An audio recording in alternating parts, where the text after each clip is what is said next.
sortie qui part de l'île aux Cygnes et qui finit par le superbe musée du Quai Branly à Paris, ça vous tente? Alors, on y va avec un peu d'histoire et beaucoup de magie pour une sortie accessible PMR, car oui, le musée l'est totalement, et ça, c'est plutôt bien.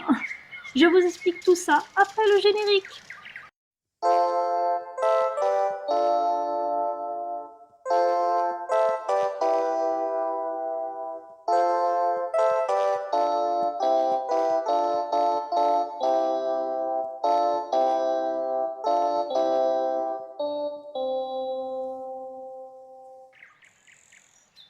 J'ai un peu présumé de mes forces en imaginant que je pourrais faire dans la même journée l'île aux Cygnes, le Champ de Mars, les quais de Seine et le musée du Quai Branly.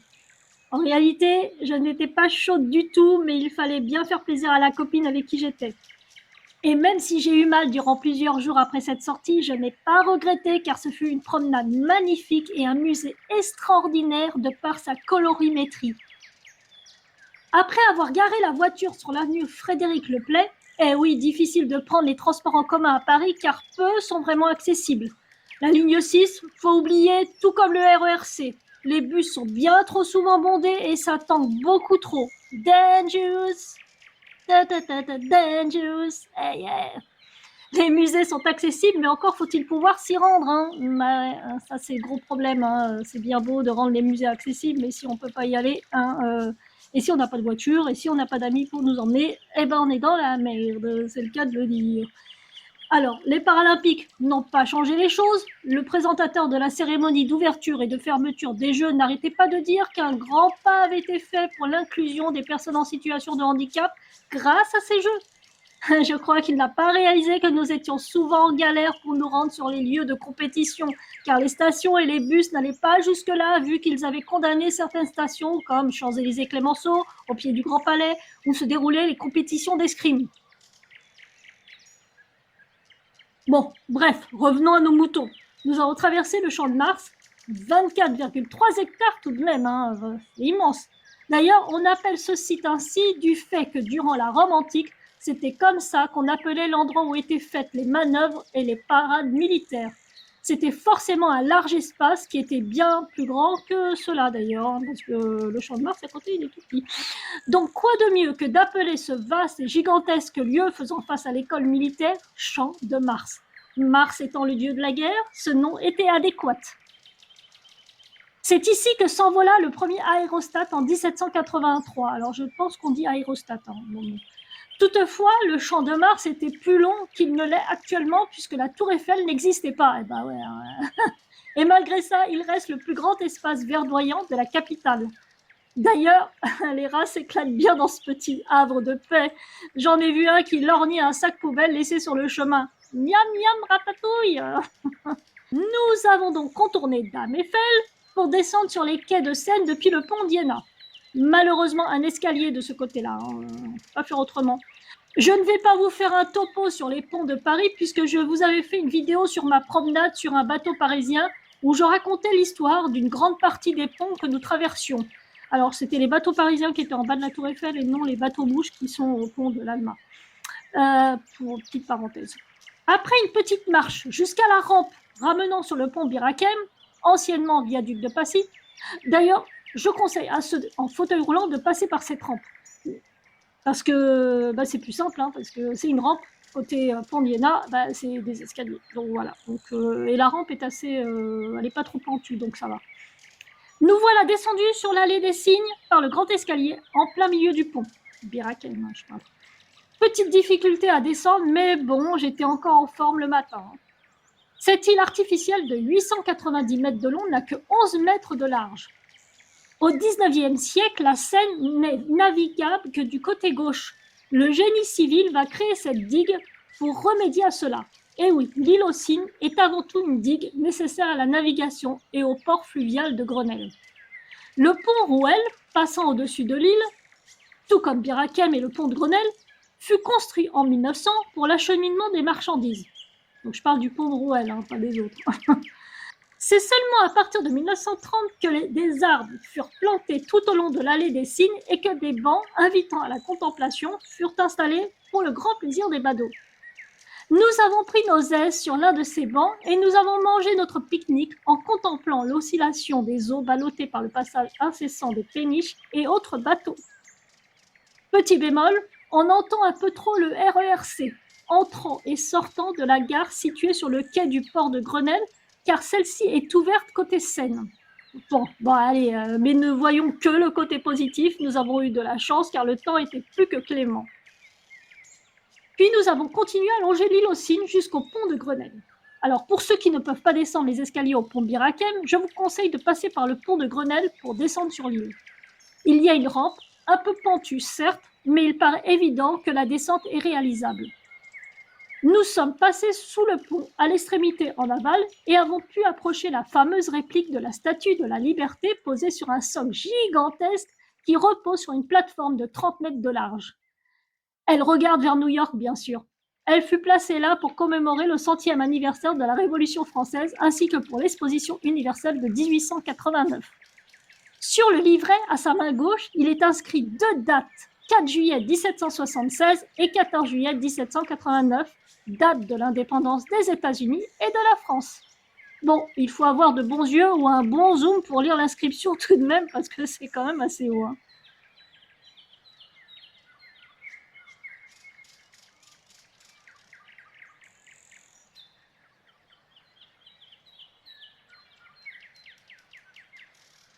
Après avoir contemplé de près cette belle dame culminant à plus d'une dizaine de mètres, rappelons que celle de New York en fait 30 de plus, nous sommes revenus sur nos pas et avons regagné le pont Birakem, un lieu emblématique qui abrite souvent des tournages en tout genre. Là, nous avons pris quelques clichés et admiré la statue, la France renaissante, créée par un sculpteur danois et implantée en 1858 sur ce belvédère, ayant une vue imprenable sur la tour Eiffel.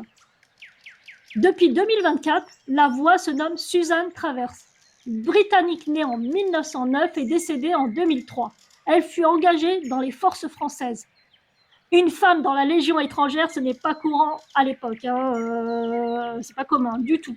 Elle fut l'héroïne de la bataille de Birakem. On comprend pourquoi il est important que son nom soit associé à ce pont symbolique de Paris. Bon, alors là, j'ai commencé à avoir très mal aux jambes et au dos. Je me demandais comment j'allais faire pour visiter le musée du Quai Branly. La pollution parisienne n'arrange rien. J'oxygène mal mes poumons qui, eux, oxygènent mal mes muscles. Ça donne mal à la tête. Bref, Paris devient de plus en plus éreintante pour des gens ayant des problèmes musculaires et pulmonaires. Autrefois, je n'en souffrais pas autant. Maintenant, je ne peux plus en faire autant. Ça rime. Non, ça rime pas, c'est juste que c'est nul. Bon, il va falloir se faire une raison pour les prochaines sorties sur des villes à la population et à la circulation dense.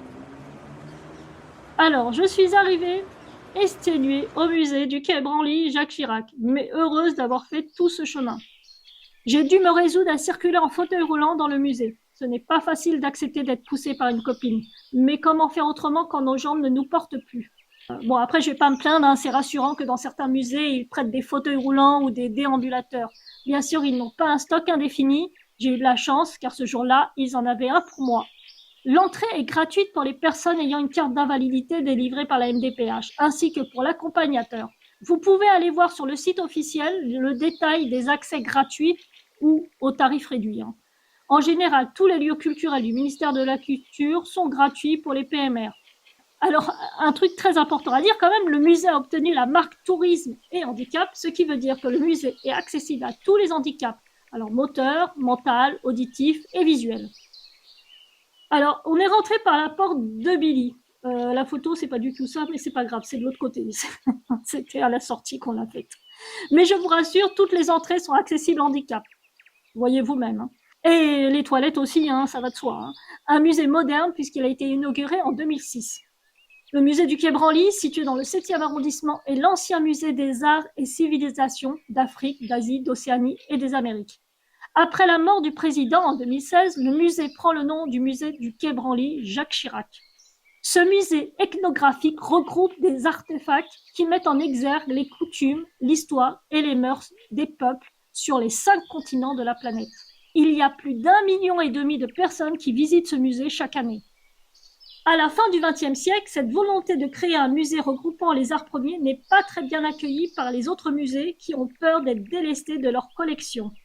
Cependant, le projet est lancé par Jacques Chirac en 1999. Jean Nouvel sera l'architecte de ces 4 bâtiments de plus de 40 000 mètres carrés. J'espère que je ne me plante pas sur le 40 000 mètres, mais bon, c'est pas grave. Gilles Clément est l'architecte paysagiste qui devint célèbre en réalisant en 1992 le parc André Citroën dans le 15e arrondissement. C'est ce parc qui est juste en face de l'hôpital Pompidou, où je suis suivie d'ailleurs. Les expositions permanentes et temporaires sont situées dans le plus grand bâtiment, revêtu de façades vitrées, sérigraphiées et habillé à certains endroits de bois. Sa structure est un pont métallique pour faire une parallèle avec la tour Eiffel toute proche. Cette impressionnante structure pèse plus de 3000 tonnes et est soutenue à 10 mètres du sol par 2 gros piliers et des dizaines moins larges. Bon, allez, on passe à l'intérieur du musée, parce qu'on va pas s'éterniser. Au premier abord, j'ai été surprise par les couleurs sombres et ocre. J'ai eu l'impression d'être dans un brouillard à certains endroits. Cela confère une atmosphère toute particulière à ce musée, pas comme les autres. On est tout de suite dans le bain, ça c'est sûr. Alors, 200 mètres, c'est la longueur de la galerie d'exposition permanente. C'est grand, 200 mètres. L'espace est nimbé d'une lumière discrète pour protéger les œuvres. C'est grâce aux façades extérieures vitrées sérigraphiées, permettant au flux de lumière d'être contrôlé, que cet espace donne un côté intimiste aux œuvres. D'ailleurs, certaines d'entre elles pourraient faire peur, car il y a des masques impressionnants, voire pour certains terrifiants. Chaque lumière se pose délicatement sur les pigments des sculptures ou autres artefacts, car n'oublions pas que nous nous promenons à travers 5 continents où sont disposés des objets en matière organique, qu'elles soient végétales ou bien animales. Les plumes sont des vraies, tout comme les autres fibres. La lumière est donc primordiale qu'elle soit contrôlée pour permettre à ces objets, parfois minuscules ou d'autres gigantesques, de se mouvoir. Car oui, en tournant autour d'elle, j'ai eu l'impression qu'elle bougeait. Cette sensation n'est possible que grâce à ce jeu de lumière discrète, tantôt de face, pour d'autres en biais, en plongée ou en contre-plongée. Cela donne à ce musée une élégance rare et une couleur particulière allant du rouge, noir et ocre. La scénographie est sans contexte, magistrale. La rampe centrale de la galerie permanente non cloisonnée de plus de 5000 m² permet de passer du niveau supérieur au niveau inférieur en toute harmonie. Alors, franchement, c'est hyper bien conçu pour les PMR. Par contre, si vous êtes en fauteuil roulant, comme moi j'étais en fauteuil roulant, faut pas se lâcher, parce que sinon vous dévalez la pente. Tout au long du parcours, nous pouvons regarder des vidéos ainsi que des espaces ludiques pour petits et grands.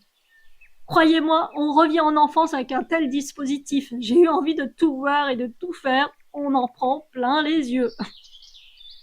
2 des grandes mezzanines à l'est et à l'ouest sont dédiées aux expositions temporaires. En ce moment, l'expo a pour thème « Zombie, la mort n'est pas une fin ». Ça donne envie le Quai Branly en mode Walking Dead. Bon, allez, c'est jusqu'en février 2025, alors faut pas attendre le dernier moment parce qu'il y a toujours plus de monde à la fin.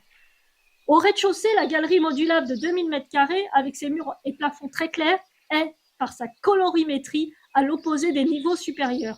On y découvre plus de 10 000 instruments de musique. Beaucoup d'entre eux, je ne savais même pas que ça existait.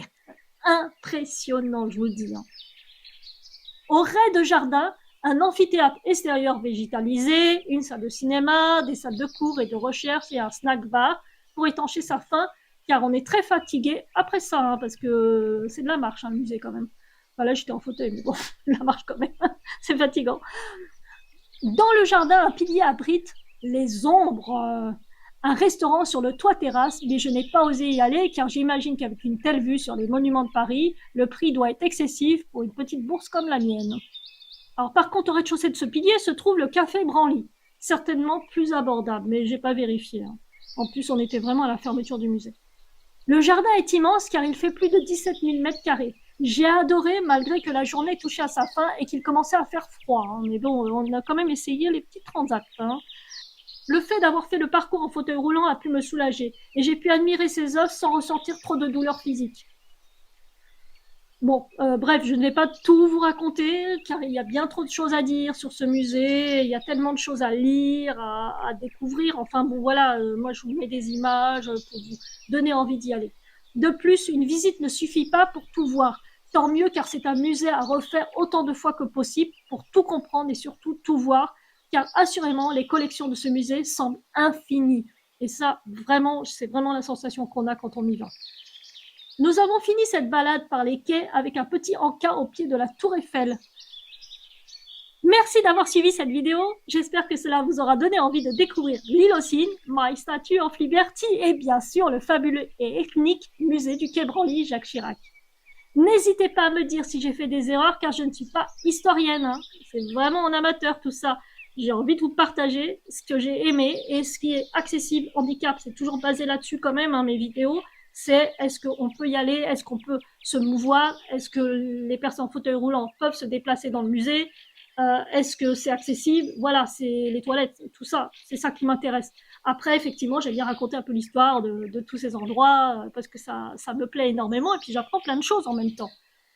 Alors, bien sûr, n'oubliez pas de lâcher le pouce en l'air, de vous abonner, de partager, de commenter. Soutenir la chaîne est primordial pour qu'elle perdure. Et merci à tous et à bientôt les héros. Portez-vous bien. Bisous, bisous.